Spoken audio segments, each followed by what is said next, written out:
سلام، د نن سهار د 9 بجو خبرونو ته مو زه سمیع الله امینی هرکلی وایم.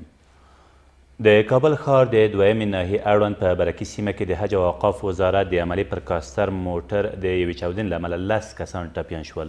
د کورنیو چارو وزارت ویان نصرت رحیمي وایي دغه پیښه نن سهار نږدې 8 بجې په یاد موټر کې د ځای پر ځای شوي ماین د چاودنې له امله رامنځته شوې ده. تر اوسه د دغې پیښې مسؤلیت هیڅ یوې ډلې پر غاړه نه دی اخیستی.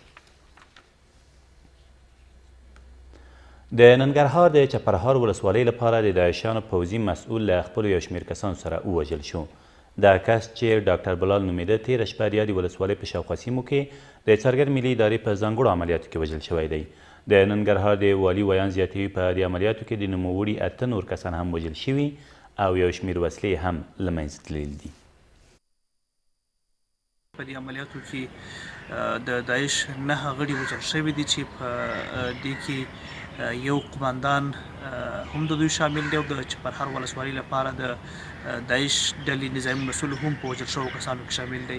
همداراز د دې عملیاتو پر مهال یو مرکز د دوی هم تخریب شوی چې پکې لسګونه میله وسلې، مهمات، چاودونکي توکي او نور وسایل هم له منځه وړل شوي دي. کابل امنیه قماندانۍ وایي 2 کسان د مینې منګل د قطر په تول نیولي دي.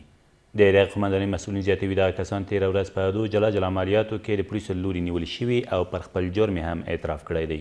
د ویل ده چې د ټلویزیوني خپرونو چلونکي او د ولسي جرګې د فرهنګي کمیسیون سلاکاره مینه منګل نږدې 10 ورځې مخکې د کابل ښار د 8مې امنیتي حوزې په شاوخوا سیمو کې کله یې چې غوښتل له کوره د دندې پر لوري ولاړه شي په ډزو سره وژل شوې ده. نږدې 100 کیلوګرامه چاودونکي توکي د زابل په مرکز کې د پولیسو له لوري کشف او ضبط شول. د زابل امنیه قماندان معراج الدین سادات وایي دغه مواد چې TMT نومیږي له پاکستانه هېواد ته رادننه او ټاکل شوې وه په 1404 موټر کې د الماریو په منځ کې کابل ته ولېږدول شي، خو تر هغې مخکې 13 ورځ سهار وختي په کلات ښار کې نیول شوي دي. د نوموړي په وینا د دغو موادو د لیږد په طور 2 کسان هم نیول شوي دي. در یک چکبینی که بعد از پرسشی داشتیم در قسمت شهر زابل یا سر خوردن با یک ملیبس 404 داخلی از ها ماهرانه خیلی از مواد انفجاریه و لینه داخلی الماریا جابجا کردن انتقال میدن به کابل و همشهریان کابل ما شما را به خون میکشاندن. خوشبختانه دستگیر شد و 2 مظنون هم دارن.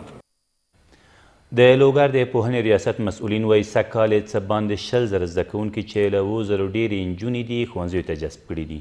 سره له دې چې د نورو کلونو پرتله سږ کال په لوګر کې جګړو زور اخیستی، خو د پوهنې ریاست مسؤلین وایي چې دغه چاره یې د سیمې د اوسیدونکو قومي مشرانو او عالمانو په مرسته ترسره کړې ده.